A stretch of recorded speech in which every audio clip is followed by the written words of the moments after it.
আসসালামু আলাইকুম। আমি এলিজা রহমান, গ্রিন পার্টির সাহিত্য সংস্কৃতি বিষয়ক সম্পাদক।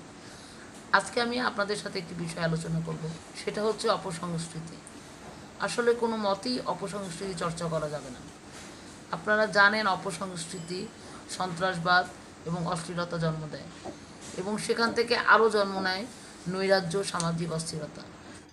আমরা গ্রিন পার্টি নৈতিক মানবিক সংস্কৃতির চর্চা করতে চাই, যাতে করে মানুষের মধ্যে মানবিক মূল্যবোধের চর্চা হয়। সমাজের কোনো স্তরেই অশ্লীলতার জন্ম দেওয়া যাবে না। সেজন্য গ্রিন পার্টি সোচ্চার ঐক্যবদ্ধ। আসুন গ্রিন পার্টির পতাকা তলে সমবেত হই, একটি সুস্থ ধারার মানবিক সংস্কৃতি চর্চা করি।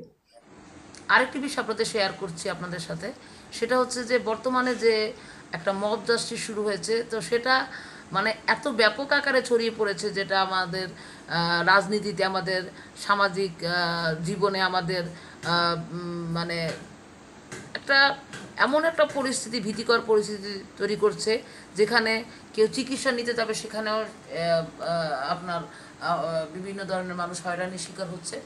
এবং তার সর্বশেষ আমরা দেখছি যে শেখ মুজিবের নামে একটা ছবি হয়েছে, মুজিব বায়োপিক। সে সময়, যে সময় ছবিটি তৈরি হয়েছিল, সে সময় এত সাড়া পড়েছিল যে ছবিটি মোটামুটি মানের হয়েছিল, এবং এই ছবিটি করেছিল একজন অবাঙালি ভারতীয় একজন চিত্র পরিচালক। কিন্তু সেই ছবিতে অনেক ভুল তথ্যও ছিল।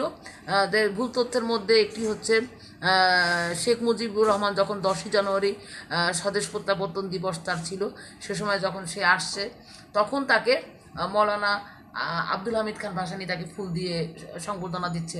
অথচ মৌলানা আব্দুল হামিদ খান ভাসানী তখন দেশেই ছিলেন না, তিনি এসেছেন 22শে জানুয়ারি। তার মানে এই ছবিতে একটা ভুল তথ্য দেওয়া হয়েছিল, যেটা ভাসানী সংস্কৃতি যারা পার্টি আছে তারা জানতো না, তাদেরকে আমি ব্যক্তিগতভাবে শেয়ার করেছি। এখানে আমি নিজের কোনো জ্ঞান জাহির করছি না, এবং কিন্তু আসলে এরকম আরও ত্রুটি ছিল। তবে ছবিটা তারপরে ভালো মন্দ যাই থাকুক না কেন, ছবি তো ছবি, ছায়াছবি। আর সাধারণত একটা ছবি যদি মানে কোনো মানের দিক দিয়ে কোনো সমস্যা থাকে, বা কোনো অশ্লীলতা বা সেই ধরনের কোনো তথ্য থাকে, তখন অনেক সময় আপনার যারা সেন্সর বোর্ড তারাই সেটাকে মানে সেন্সর করে কাটছাঁট করে। কিন্তু এই ছবি করে যারা করেছে, তারা তাদের মধ্যে শেখ মুজিবের চরিত্রে অভিনয় করেছে আরিফিন শুভ, এবং শেখ হাসিনার চরিত্রে অভিনয় করেছেন নুসরাত ফারিয়া।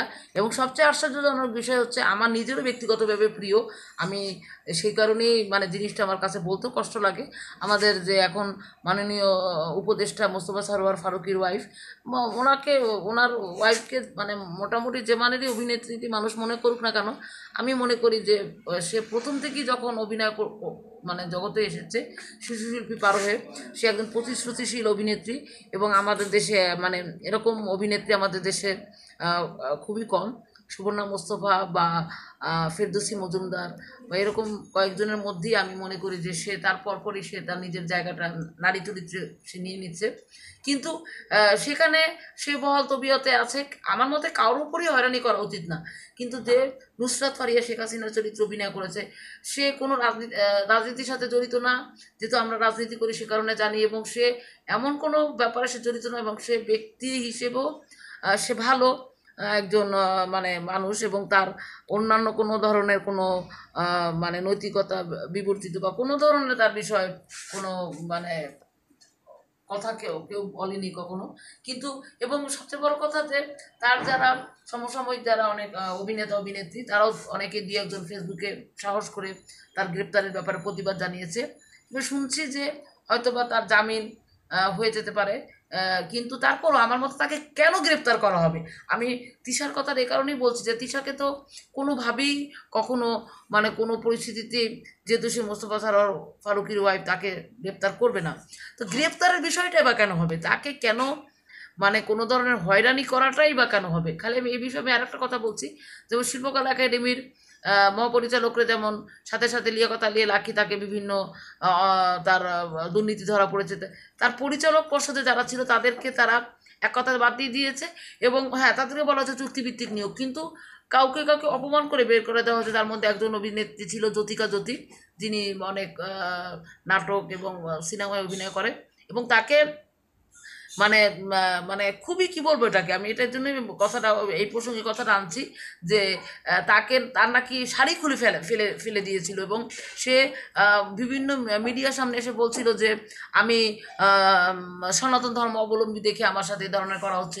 এবং আমি এই কারণেই কথাটা উঠাচ্ছি যে জ্যোতিকা জ্যোতি ধর্মকর্ম করুক বা না করুক, আমাদের প্রতিবেশী দেশ ভারত, তার প্রতিও আমার একটা সহানুভূতি এবং তার প্রতি আমার একটা সম্মান আছে। যে যেভাবেই বলুক না কেন, সবসময় অনেকে কথায় কথায় ভারতের দোষ ধরে।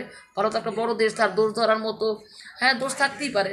হ্যাঁ, মহাত্মা গান্ধী যেমন বলেছেন যে ইসে যে মানুষের মানবতা হচ্ছে মহাসমুদ্রের মতো, তার এক ফোঁটা যদি পানি দূষিত হয়, তা পুরো পানি যেমন দূষিত হতে পারে না, তেমনি ভারতের এত বড় দেশ, তার ভুল ত্রুটি তার থাকতেই পারে। সে ভুল ত্রুটি ধরার মতো ক্ষমতা আমাদের, আমরা তার এত ছোট একটা দেশ, কিন্তু সেখানে সেই দেশে তো এই ধরনের একটা বার্তা যায় যে কেন আমাদের দেশে মানে একজন নারী অভিনেত্রী জ্যোতিকা জ্যোতি, তার উপরে এই ধরনের অপমান করা হয়।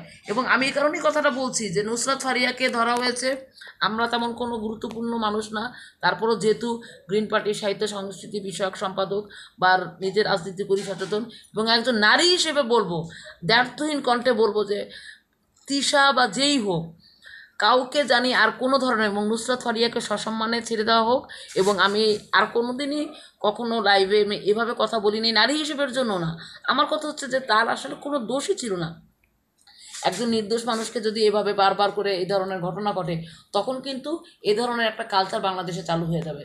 যে কারণে আমি বলছি, এবং নুসরাত ফারিয়াকে সসম্মানে ছেড়ে দেওয়া হোক, এবং পরবর্তীতে নারী হোক পুরুষ হোক কাউকেই জানি বিনা বিচারে, বিশেষ করে সংস্কৃতি অঙ্গনে যারা আছেন তাদের বেশি, রোকেয়া প্রাচীর উপরে অনেক ধরনের হামলা হয়েছে, যাক সে সময় না হয় একটা পরিবর্তিত পরিস্থিতি, খারাপ পরিস্থিতি ছিল, তারও প্রাণনাশের একটা মানে খারাপ অবস্থা ছিল। তো আমি মনে করি যে সেখানে, এবং আমি নুসরাত ফারিয়ার সাথে ব্যক্তিগতভাবে পরিচিত নই, কিন্তু তার অভিনয় আমার ভালো লাগে, এবং আমি মনে করি তাকে সসম্মানে মুক্তি দেওয়া হোক, এবং পরবর্তীতে যে ধরনের ঘটনা যেন পুনরাবৃত্তি না ঘটে। ধন্যবাদ সকলকে। আসসালামু আলাইকুম।